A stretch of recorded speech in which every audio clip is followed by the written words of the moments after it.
Olá, amigos e irmãos, muito bem-vindo a você que acompanha o nosso canal. Estamos aqui aguardando um amigo chegar para a gente tratar de algumas coisas. Estou num lugar bem verde aqui, ó, bastante, né?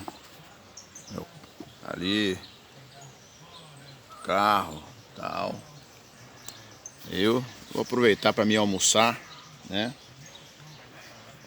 Daqui a pouco sai o almoço. Como eu estou longe da minha casa, hoje não vou conseguir almoçar em casa. Tá certo? Vamos falar de um assunto importante, conversar um pouco sobre o assunto importante, que é o... Deixa eu ver um lugar mais... onde eu pegue uma luminosidade melhor, né? Então, vamos falar de um assunto importante, que é casamento, certo? Eu sou casado há quase 30 anos. Eu casei em 1992, tá certo? E a felicidade de um casal, ou de um casamento, ou a longevidade de um casamento, ela depende de fatores simples, simples mesmo. As demais coisas são complementos, tá bom? São complementos. Se alguém casa com alguém por dinheiro, em algum momento da vida, se esse dinheiro faltar, a relação conjugal pode ser comprometida. A Bíblia tem exemplos maravilhosos aí sobre o casamento. E lá em Salmos 128 fala: bem-aventurado o varão que teme ao Senhor. Feliz será e te irá bem, né? Comerás do trabalho das tuas mãos e feliz será com a sua família, com a esposa, com os filhos. Temer a Deus significa respeitá-lo, reconhecer a sua autoridade, reconhecer que Ele é o nosso provedor, reconhecer que tudo que existe aqui onde estamos está debaixo do seu jugo. Quando nós reconhecemos isso, tememos a Deus, respeitamos o seu poderio, respeitamos o seu domínio. A chuva que cai, o sol que vem todos os dias e vai, as águas dos rios, a planta que nasce produzindo fruto, tudo isso não existe por acaso, não é obra do acaso. Há um ser inteligente, poderoso, que sabe, conhece todas as coisas. Voltando lá à questão do casamento, quando eu casei, eu me senti muito maravilhado. Eu casei em 1992, eu tinha 20 anos de idade e a minha atual esposa, que é a mesma que eu casei, ela tinha completado 16 anos. Ela completou 16 anos em março de 1992 e nós casamos em dezembro de 1992, né? Então o que eu digo? A essência do casamento é essa. A base de um casamento não pode depender do dinheiro. Se a minha esposa fosse depender, se o dinheiro fosse a essência do nosso casamento já tinha ruído há muito tempo, certo? Então nós casamos numa outra ótica, sem interesses, nem eu tinha tanto, nem ela tinha tanto, né? E o interessante disso tudo, casamento, que eu quero dizer, é a essência de estar casado. Você entrar numa igreja, você vê a sua esposa entrando com seu pai, o pai entregando a filha para que o noivo, a partir daquele momento, possa assumir a responsabilidade sobre aquela moça. O interessante é... Às vezes, alguns falam, para me casar eu tenho que ter uma casa, tem que estar tudo certo. Às vezes não. Eu casei, eu não tinha casa própria, né? Não tinha casa própria. Tá entendendo? Casei, morei, pagava aluguel já uns 6 meses para guardar os móveis.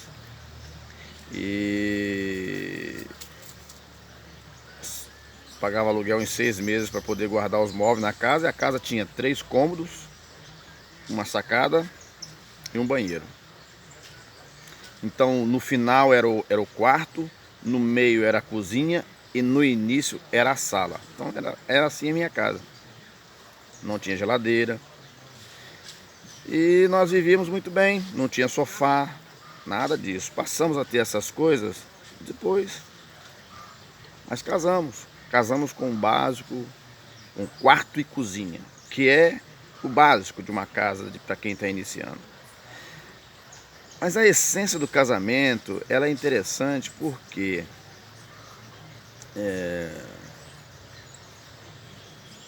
eu não sei do lado feminino o que sente, porque eu nunca interroguei.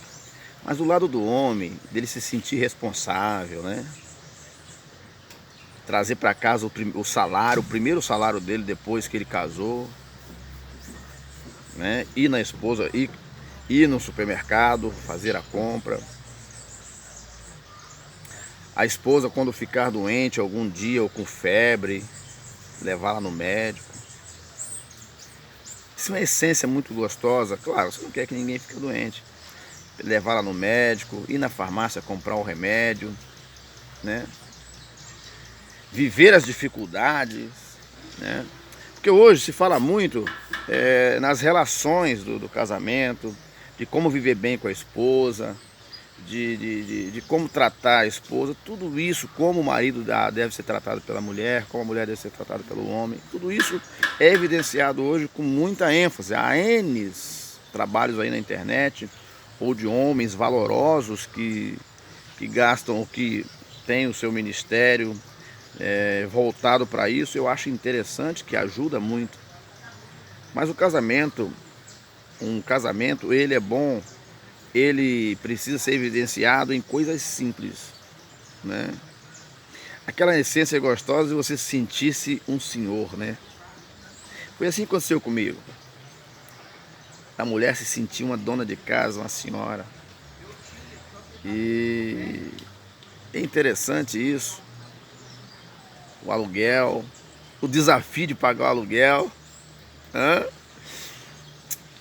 O interessante do aluguel é que você quando você tem esses desafios, eu estava lendo um livro que você fica melhor quando você enfrenta esses desafios. Não, que quero que você, se você casou e tem tudo certinho, graças a Deus, bem-aventurado é você. Eu estou falando da essência de viver a dois. E o maior segredo de duas pessoas viverem bem é prestar atenção no outro. A Bíblia diz lá, bem-aventurado o varão, né? Que teme ao Senhor. Em outros pontos da Bíblia diz que ele comerá do trabalho das tuas mãos. Feliz será com a mulher da sua mocidade. Então o que eu quero deixar aqui, eu tenho, igual eu falei com vocês, quase 30 anos de casado. Nós estamos em 2019, eu casei em 92, vou fazer 27 anos de casado esse ano. Então todo aquele contexto de grau de dificuldade no casamento nós enfrentamos. Enfrentamos o desemprego quando ele chegou. Enfrentamos a diminuição das coisas. Deixamos muitas vezes de viajar, né? Porque nós tínhamos um propósito, né? Nós tínhamos um propósito, então a gente tinha que focar nele, a gente estava junto naquilo. Então o casamento, ele precisa ser de consentimento mútuo. Os dois precisam viver o mesmo peso, a mesma altura, o mesmo sentimento, certo? O amor entre duas pessoas, uma hora eu vou dar uma ênfase melhor sobre isso, mas o amor entre duas pessoas, ele é construído pouco a pouco. Você está entendendo? Porque se minha esposa fosse avaliar pelo lado belo da coisa, eu não seria o homem ideal para ela. Você está entendendo? Então eu acho que o amor, ele é construído. Ele é construído passo a passo, né? Ele precisa ser trabalhado. Porque quando uma pessoa olha para outra pessoa, vem primeiro a emoção. O que vai primeiro é a emoção. Os olhos. Quando você olha para uma pessoa, desde o alto da cabeça até os pés, você consegue fazer um desenho de uma pessoa que te agradou ou não. Nenhum ser humano é bobo, certo? Então se aquela pessoa ali me agrada ou não agrada, aquela moça me agrada ou não me agrada, aquele moço me agrada ou não me agrada. Essa é a primeira parte. Então muitas das vezes, muitos encontros ou relações amorosas, ela acontece pelo fato do olho, da atração física que uma pessoa tem pela outra. A atração física, ela é uma parte desse processo. Aí você precisa, você vai se aproximar de uma pessoa que você se interessou por ela, que ela também em parte pode ter se interessado por você, mas aí em primeira parte vem a atração física. Depois da atração física vem agora a técnica da conquista, tanto de um lado quanto de um outro. Depois de conquistar, vem agora o convencimento. Você precisa convencer aquela pessoa que você realmente é a pessoa que ela está precisando. Depois do convencimento, vem a aceitação. Eu estou conversando com você aqui um assunto que não estava na mente aqui. Resolvi gastar o meu tempo para conversar com você sobre isso. Depois que você convenceu a pessoa está consciente de que você é a pessoa ideal para ela, vem agora a concretização desse convencimento. Ambos os dois estão convencidos. Depois que você concretizou, chamou as testemunhas e em um evento você casou-se com aquela pessoa e houve ali as pessoas que testemunharam aquilo, agora vem a permanência. Como permanecer agora unidos numa proposta que foi lançada lá atrás? Esse é um dos desafios de uma relação entre duas pessoas, que pode aparecer os filhos. Se você for ler em 1 Coríntios capítulo 13, você vai ver que o amor não cuida do seu próprio interesse, ele compartilha. Então se há uma relação e um entendimento entre duas pessoas, agora os dois precisam estar empatados. Eu acho que o único empate que pode ser considerado bem sucedido é o empate no casamento. Não pode haver um ganhar do outro e ficar nessa guerra. Você está entendendo? Então o que eu avalio num casamento ou numa relação entre uma pessoa e outra é a boa intenção dos dois lados. Não há interesse material em primeira mão, há o amor recíproco, né? E o amor recíproco, às vezes, não precisa fazer cena de novela em lugar nenhum.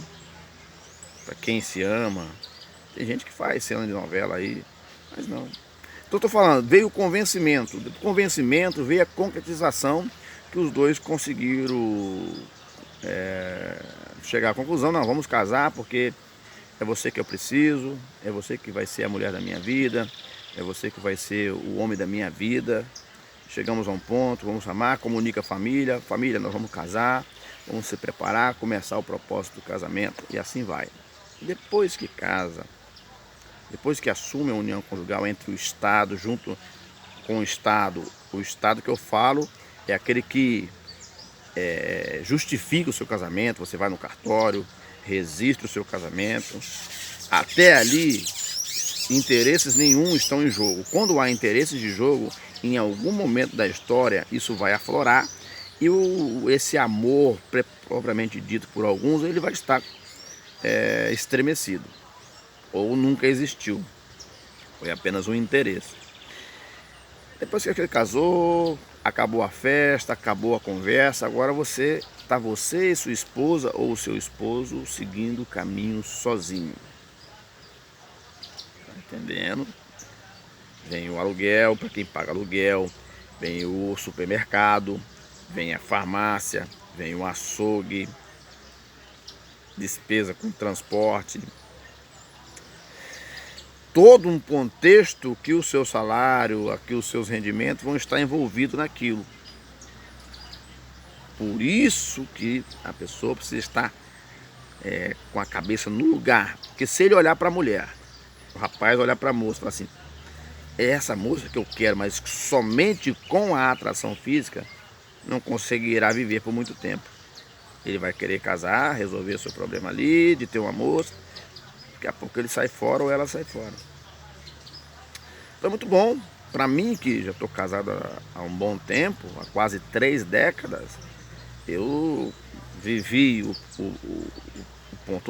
ponto onde você tem aí os primeiros meses, o primeiro ano de casamento, depois vem o segundo, terceiro, vem os filhos. Então as lutas diárias elas aumentam. Então a tendência entre o casal, o marido e a mulher ficar um pouco mais sério, são devido às atribuições que ambos têm que cumprir. O compromisso da mulher, o compromisso do homem. Mas não há coisa melhor do que você chegar em casa, encontrar sua esposa, ela fez aquele café quentinho, quando ela olha para você e sabe o que você está sentindo, de acordo com o seu semblante, ela te mede, te fala se você não está bem, que aconteceu alguma coisa, dialoga com você. Isso você só pode ter depois de um período de casado, que inicialmente é tudo festa, né? Nos primeiros anos de casado é tudo festa, entendeu? Então, o que eu digo como pessoa, como chefe de família? O que eu digo de conselho para você? Se você olhou para alguém, primeiro você precisa passar por todas essas fases. Quando chega no casamento, você precisa trabalhar para manter. Você já viu essa palavra? A palavra manter. Ela é uma palavra que existe em todos os aspectos da humanidade. O próprio Deus mesmo mantém e sustém o planeta Terra. Diz a Bíblia no livro do profeta Isaías, que na palma da sua mão. Você está entendendo? Então, quando você cumpriu todas as fases anterior ao casamento, chegou no casamento, agora você precisa entrar na fase de manter. Estou falando de maneira aleatória, mas o caminho é esse. Como fazer para manter? Então você precisa construir bases para isso. Defesas. O homem e a mulher precisam criar defesas. Porque os dois podem ser assediados, pode ser atraído, pode cair numa armadilha. E pode ter todo o seu projeto destruído. Então agora você precisa. O homem ele vai folgar menos, trabalhar mais. A mulher também para ajudar o marido, provavelmente ela vai trabalhar. É o que tem hoje, a nossa cultura hoje, a mulher sair de casa, ter o seu trabalho, ganhar o seu dinheiro, ajudar o marido, construir uma casa junto. Isso é muito bonito, é nobre. Essa situação, ela é nobre. Só que no meio disso tudo, surgem coisas que podem estremecer as estruturas do casamento. Então precisa observar isso, né? Nós precisamos viver de uma forma sempre analisando os riscos. O que pode acontecer comigo? O que vai acontecer comigo? Como é que está a minha relação? Então, às vezes, tanto o rapaz quanto as moças, eles se agradam. Minha linda, meu lindo. Mas o cenário em que os dois vivem, nenhum dos dois conheceu totalmente. Só que agora, ao se assumirem, o rapaz precisa renunciar muita coisa para poder viver esse novo amor. A moça também precisa renunciar muita coisa para poder viver esse novo amor, essa nova etapa da vida. Então tudo isso depende de um esforço, de um comprometimento do homem e da mulher. Você pode até perguntar, existe casamento feliz? Existe. Existe. Existe família feliz? Existe. Existe sim. Só que todas essas coisas são construídas ao longo do tempo. Se você negligenciar qualquer coisa dessas lá atrás, quando você chegar cá no meio do caminho, você vai ter falta daquela base para poder você sustentar uma situação que pode ter acontecido no meio do caminho. Pode haver um momento de quase ruptura, pode haver um momento de ponto agudo nas discussões, pode haver um momento do ciúme, pode haver um momento que um pode estar sendo assediado por alguém, a cair numa armadilha, pode haver. Existem fatos que eles não são concretos. Às vezes a pessoa ouviu, a moça foi, a mulher, principalmente se ela é jovem, pode ser galanteada por outro homem.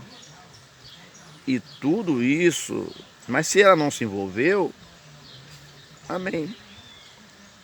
Porque eles precisam estar juntos.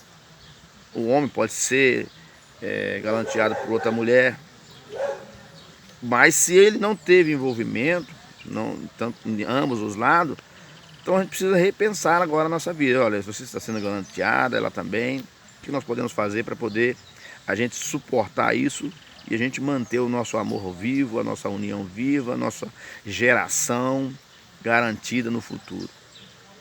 Vamos lá, vamos ver? Então tudo depende de um bom diálogo, de um bom papo. Eu só estou dando um respaldo, eu não estou dando uma palavra profunda nessa questão. Então, tanto a moça quanto o rapaz tem que estar preparado para isso.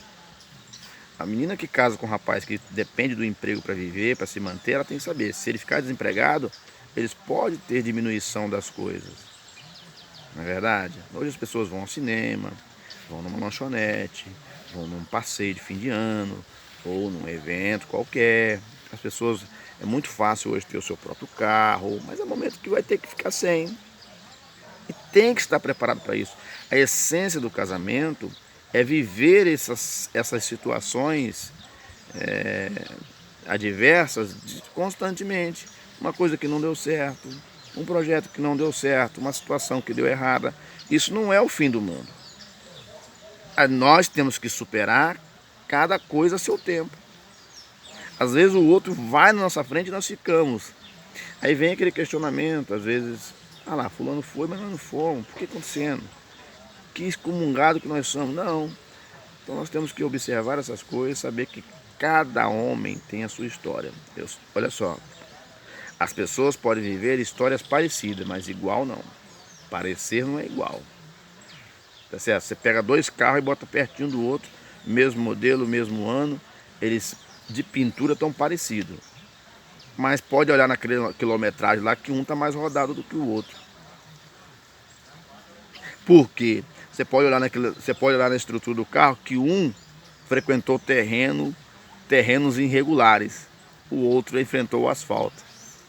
Então, mesmo que existam histórias parecidas, nós temos que entender que elas são parecidas, não são iguais. E o grande problema hoje é nós queremos viver a história do outro, sendo que nós não sabemos a essência da história do outro. Por exemplo, eu tenho hora que falo com o Senhor, Senhor, eu estou precisando do milagre de Jacó. Você sabe qual é o milagre de Jacó? O milagre de Jacó, que ele trabalhou 22 anos por seu sogro, sem salário, foi enganado pelo seu sogro. E lá na Bíblia Sagrada aparece ele cobrando o seu sogro o seu salário. O seu sogro não deu ele, enganou ele mais uma vez. O que seu sogro fez? Naquela época ele criava gado, e tinha uma grande criação de gado, você vai ver na Bíblia, está escrito lá. E o seu sogro deu a ele e falou assim, ó, como o sogro de Jacó percebeu que nascia mais gado de cor única, que era branca, por exemplo, você passa em algumas, igual eu viajo para alguns lugares aí, passo em algumas fazendas e vejo boi de qualidade, né? Tem só branco. Você vê tudo, você não vê um boi rajado, um boi malhado, não vê nada. Então Labão, que é o sogro de Jacó, ele falou assim, tá bom, vou fazer o seguinte, já que eu fiquei esse tempo todo, você trabalhou para mim, não ganhou nada, vou ser generoso com você. Todo gado que nascer malhado, todo o bezerro que nascer malhado, ele é seu. Jacó dá uma olhada assim para a criação de Labão e fala assim, poxa vida, como é que eu vou conseguir isso? Vem comigo, eu vou explicar. Quando Deus olha lá de cima e vê que você está sendo injustiçado, enganado, mas você permanece justo, estou falando você que continua sendo justo, Deus vai e interfere na sua vida. Porque o bom da vida é você ter as dificuldades na vida para você se sobressair, para poder o seu talento aflorar ali. Mas quando as injustiças elas chegam e você está desprovido de uma força ou de alguma coisa, de opções, você não tem muitas opções, Jacó não tinha para onde ir. Ele não tinha camelo para poder andar sozinho. Ele não tinha nada. Ele apenas trabalhava para o sogro dele e apenas que ele comia, ele tinha a alimentação e a vestimenta. Salário ele não tinha. Aí o que aconteceu? Toda a vaca que criar e nascer malhada é seu. Jacó, meu Deus do céu. Aí Deus chega e fala, Jacó, faz isso, isso, isso e isso. Quando a vaca for beber a água, lá na fonte, você faz isso, isso e isso. Que se a vaca for lá e beber água naquela água que você fez isso, o bezerro vai nascer malhado. E foi assim Jacó fez. E não foi da noite para o dia, foi o tempo passando. E Jacó, ele ficou ali na casa de Labão. Mas só que Labão percebeu que o gado de Jacó malhado, ele ficou em números maior do que o gado de Labão. Aí Labão falou assim, ó Jacó, não dá mais para você viver aqui não. Você tá com muito gado aí e tá atrapalhando meu negócio. Então você procura a sua vida. Foi aonde Jacó teve a sua independência. Pegou sua família e se retirou com todo o seu gado. Mas aí quando o Jacó sai, ele tem pessoas trabalhando para ele. Ele tem o gado que ele criou ao longo do tempo. Ele tem... não nasceu só o macho, nasceu novilho, novilha, então foram gerando. A diferença do boi malhado para o boi branco era só no couro, mas a carne era a mesma. Você está entendendo? Então, quando você sofre um grau de injustiça, ou você não consegue, você está lutando, dando o seu máximo. Alguns até dizem, poxa, estou batendo aqui em murro, ponto de faca, não consigo comprar uma bicicleta para mim andar. Que vida é essa? Às vezes a esposa pode até falar isso. Eu aconselho as esposas a não falar isso, porque machuca o marido que está tentando se esforçar por isso. Então Deus abençoou Jacó. Abençoou Jacó de tal forma que ele tornou-se um homem rico. Você quer a bênção de Jacó? Ah, eu quero. Nossa, Jacó foi um abençoado, mas você quer passar pelo processo que Jacó passou? Ah, não quero. Então, o diferencial hoje está nisso. A pessoa quer, mas ela não quer pagar o preço. Então, se você quer chegar a algum lugar, se você quer alcançar ser um homem, uma mulher vitoriosa, ou vitorioso, você precisa pagar o preço. Se esforçar. Tá certo? Não deixe o tempo passar enquanto... Olha, mesmo que você tenha tempo, não perca tempo. Porque o tempo passa, a gente fica com menos força, menos saúde, e a gente tem que estar preparado para viver esse tempo. Hoje, eu tenho quase 50 anos de idade. Não tenho a mesma força que quando eu casei.